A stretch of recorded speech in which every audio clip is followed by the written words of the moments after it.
నమస్తే, నేను మీ అశ్విని కుమార్.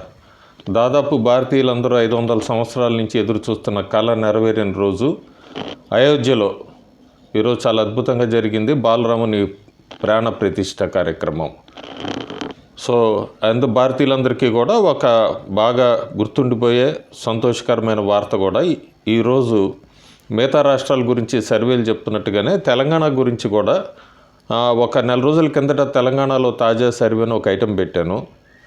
దానికి సంబంధించి కూడా అంతకు ముందే తెలంగాణలో భారీ ప్రక్షాళన బీజేపీలో, అట్లాగే ప్రధానమంత్రి నరేంద్ర మోడీ థంబ్నెయిల్తో ఒకటి తెలంగాణ బీజేపీ ఇక చాలు అనేది కూడా ఒక ఐటెం పెట్టాను. కరెక్ట్గా ఆ కాంటెక్స్ట్ ఆ కంటెంట్లో పెట్టిందే మనకి తర్వాత రోజుల్లో జరిగింది. సో నాకు అందుతున్న తెలంగాణ బీజేపీకి సంబంధించి కరెక్ట్ ఇన్ఫర్మేషన్ అని నేను అనుకుంటున్నాను, నా సోర్స్ ద్వారా వస్తుంది.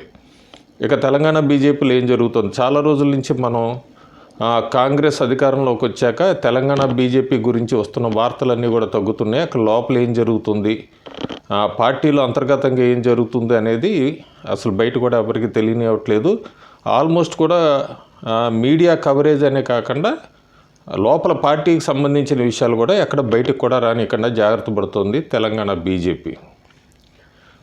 ఎందుకు ఇది చెప్పానంటే బయటకు కూడా రానివ్వట్లేదని, జనవరి 23వ తారీఖు ప్రధానమంత్రి నరేంద్ర మోడీ అసెంబ్లీ ఎన్నికలప్పుడు ఇచ్చిన హామీ ఎస్సీ వర్గీకరణకు సంబంధించి ఒక అడుగు ముందుకు పడుతోంది. అదే జనవరి 23వ తారీఖు నాడు ఒక కమిటీ నియమించింది కేంద్ర ప్రభుత్వం. ఆ కమిటీ మాదిగ రిజర్వేషన్కి సంబంధించి, ఎస్సీ వర్గీకరణకు సంబంధించి ఈ కమిటీ జనవరి 23వ తారీఖు నాడు తెలంగాణలో పర్యటించబోతోంది. మందకృష్ణ మాదిగ దగ్గర కూడా కొన్ని సలహాలు తీసుకోబోతోంది. ఇవన్నీ కూడా జనవరి 23వ తారీఖు నుంచి మొదలవబోతోంది. దానికి సంబంధించిన ప్రక్రియ ఎక్కడా కూడా ఈ విషయాన్ని ఎక్కడ ప్రింట్ మీడియా కానీ ఎవరు కూడా కవర్ చేయలేదు. అసలు మోడీ అసెంబ్లీ ఎన్నికలప్పుడు ఇచ్చినప్పుడు వాగ్దానాన్ని కూడా పక్కన పెట్టే కొన్ని వర్గాలు.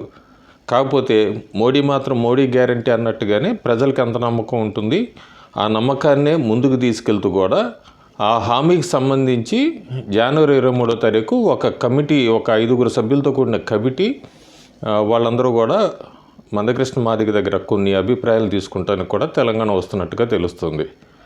ఇక తెలంగాణ బీజేపీ అందరూ అనుకున్నట్టుగా బీజేపీ తెలంగాణలో దాదాపు అసెంబ్లీ ఎన్నికల్లో 25 స్థానాలు వస్తాయనుకున్నారు, 25 పైనే వస్తాయనుకున్నారు.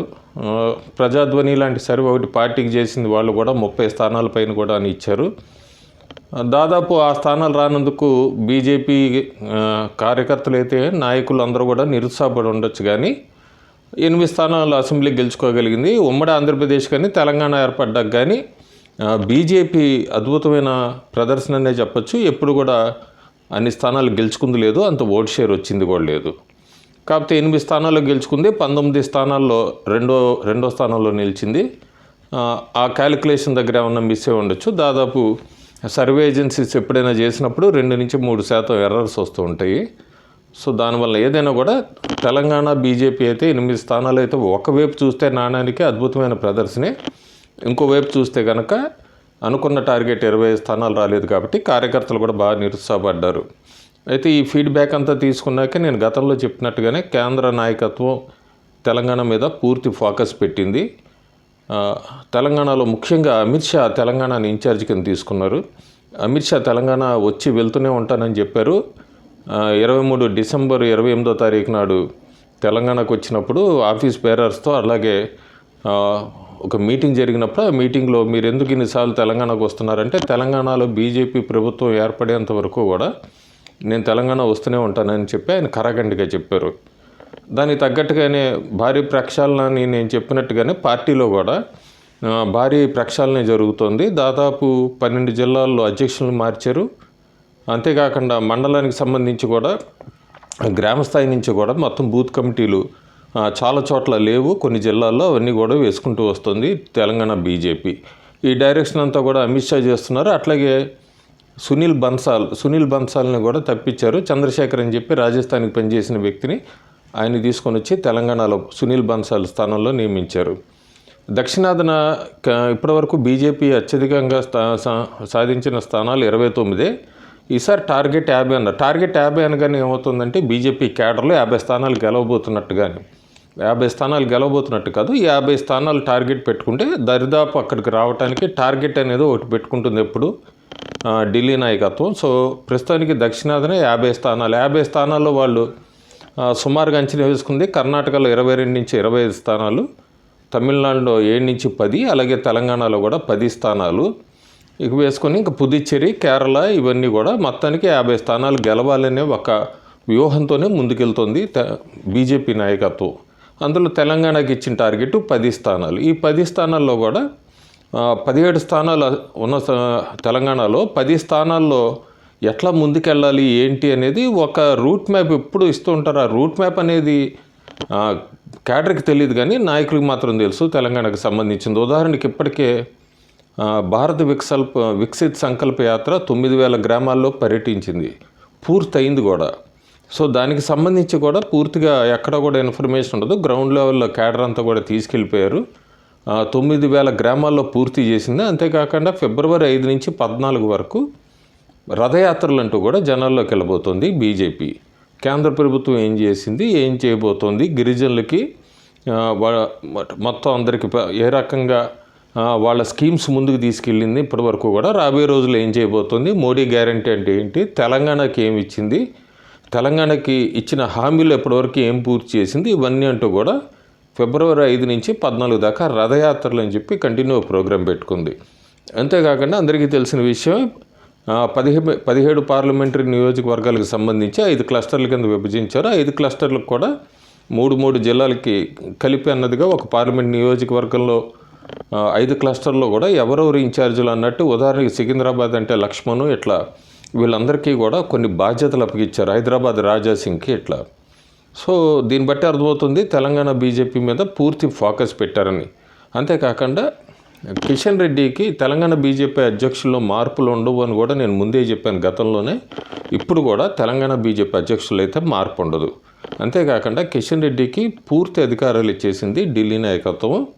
ఏ రకమైన ఆయన ఎలాంటి మార్పులు చేయాలనుకున్నా కూడా అవన్నీ చేసుకోవచ్చు, పార్టీలో ప్రక్షాళన ఏ రకంగా అయినా. దానికి అనుగుణంగానే కిషన్ రెడ్డి కూడా అడుగులు వేసుకుంటూ ముందుకెళ్తున్నారు. అంతేకాకుండా దాదాపు 17 స్థానాల్లో 10 స్థానాల వరకు కూడా అభ్యర్థుల్ని ఖరారు చేసింది ఢిల్లీ కేంద్ర నాయకత్వం. అందులో జనవరి 28వ తారీఖు కానీ 29 కానీ అమిత్ షా తెలంగాణ రాబోతున్నారు. అక్కడ ఆల్మోస్ట్ 10 స్థానాల వరకు కూడా అభ్యర్థుల్ని ప్రకటించవచ్చని తెలుస్తోంది.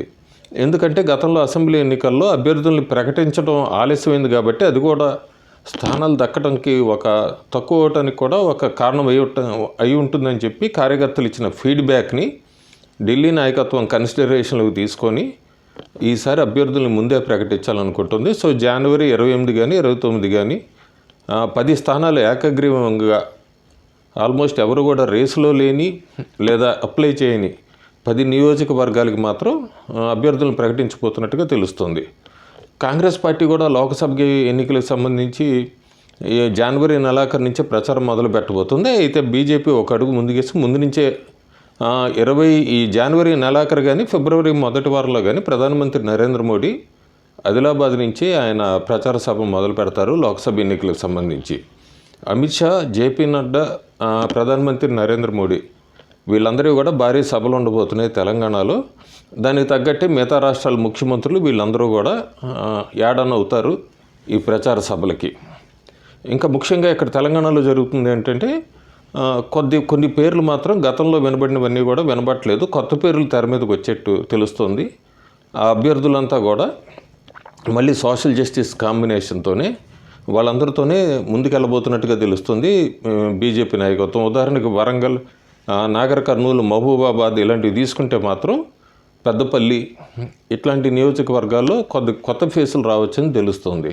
అట్లాగే కిందటిసారి సీట్లు నిలబెట్టుకోలేదు మన అసెంబ్లీ ఎన్నికల్లో ఈటల రాజేందర్, బండి సంజయ్, ధర్మపురి అరవింద్ వీళ్ళందరి మీద కూడా కొద్దిగా వాళ్ళకి కూడా ఫ్రీక్వెన్సీ అంటే రూట్ మ్యాప్ ఎట్లా కరెక్ట్గా వెళ్ళలేదు, ఎక్కడ ఫెయిల్ అయ్యారు, ఏ అసెంబ్లీ నియోజకవర్గంలో ఏ సీట్లు ఓట్లు తగ్గినాయి, ఆ ఓట్లను ఎట్లా పెంచుకోవాలి లోక్సభ ఎన్నికలకు వచ్చేటప్పటికి అనేది ఒకటి చెప్పినట్టుంది. ప్రస్తుతానికైతే ఈటల రాజేందర్ స్తబ్దతగానే ఉన్నారు. ఆయన ఈరోజు కూడా మల్కాజ్గిరి నుంచే సీట్ ఆశిస్తున్నట్టుగా ఆయన అంతరికంగులు చెప్తున్నారు.